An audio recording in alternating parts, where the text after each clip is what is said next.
भारत में कोरोना की दूसरी लहर धीरे धीरे कमजोर पड़ने लगी है, लेकिन खतरा अभी पूरी तरह से खत्म नहीं हुआ है। बीते 2 महीने में कोरोना ने जो कहर बरपाया है, उसे याद कर आज भी रोंगटे खड़े हो जा रहे हैं। 15 दिनों तक रोजाना 4 लाख से ज्यादा मामले सामने आ रहे थे। वहीं हर रोज 5000 लोगों की जान जा रही थी। हालांकि बीते कुछ समय में स्थिति सुधरी है, वहीं देश में तीसरी लहर आने की भी आशंका बनी हुई है। एक्सपर्ट जुलाई के बाद तीसरी लहर आने की चेतावनी दे रहे हैं। इस बीच ब्रिटिश साइंस जर्नल लेसेंट पत्रिका ने एक बार फिर भारत सरकार को कोरोना से लड़ने के लिए 8 सुझाव बताए हैं। एक्सपर्ट ने कहा है कि भारत को इसे तत्काल लागू करने की जरूरत है। बता दें कि लेसेंट सिटीजन पैनल में दुनिया भर के 21 विशेषज्ञ शामिल हैं। आइए जानते हैं पैनल के 8 सुझाव क्या हैं। नंबर 1, आवश्यक स्वास्थ्य सेवाओं के संगठन का विकेंद्रीकरण करने पर जोर दिया गया। दरअसल अलग जिलों में कोरोना संक्रमित मरीजों की संख्या अलग अलग है, साथ ही सभी जिलों में स्वास्थ्य सेवाएं भी अलग अलग हैं। ऐसे विकेंद्रीकरण के जरिए सेवाएं ठीक होंगी। नंबर 2, पारदर्शी राष्ट्रीय मूल नीति बनाने का भी जिक्र किया गया है। इसके तहत मेडिकल सेवाओं से जुड़ी सभी आवश्यक स्वास्थ्य सेवाओं जैसे कि एम्बुलेंस, ऑक्सीजन, आवश्यक दवाओं और अस्पताल देखभाल की कीमतों की सीमाएं तय होनी चाहिए।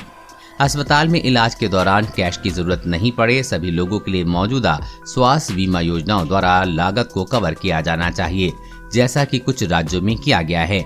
नंबर 3, कोरोना प्रबंधन पर साफ साक्ष्य आधारित जानकारी को अधिक व्यापक रूप से प्रसारित और क्रियान्वित किया जाना चाहिए।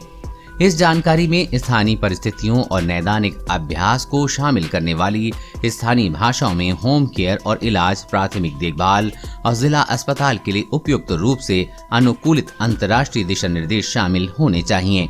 नंबर 4, निजी क्षेत्र समेत स्वास्थ्य प्रणाली के सभी क्षेत्रों में मौजूद मानव संसाधनों को कोविड-19 से निपटने के लिए दुरुस्त किया जाना चाहिए।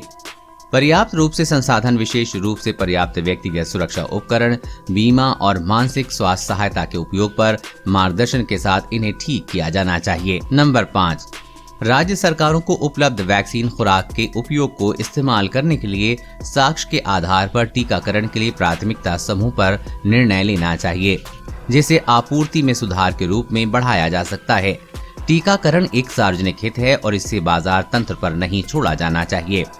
नंबर 6, जमीनी स्तर पर सिविल सोसाइटी की ऐतिहासिक रूप से हेल्थ केयर और अन्य विकास गतिविधियों में लोगों की भागीदारी में महत्वपूर्ण भूमिका रही है, जैसे मुंबई में कोविड-19 से निपटने में देखने को मिली है। नंबर 7, आने वाले हफ्तों में संभावित कोरोना मामलों के लिए जिलों को सक्रिय रूप से तैयार करने की सरकारी डेटा संग्रहण और इसके मॉडल में पारदर्शिता होनी चाहिए। नंबर 8, कोरोना के चलते बड़ी संख्या में मजदूर और कम आय वाले वर्ग के लोगों को परेशानी उठानी पड़ी है। ऐसे में सरकार ऐसे लोगों को अकाउंट में नकद पैसे ट्रांसफर करने की व्यवस्था करे, चाहे अनुबंध की स्थिति कुछ भी हो। सरकार को इन कंपनियों को पैसे देने की आवश्यकता है। कोरोना वायरस और कोरोना वैक्सीन से जुड़ी हर अपडेट पाने के लिए चैनल को सब्सक्राइब करें।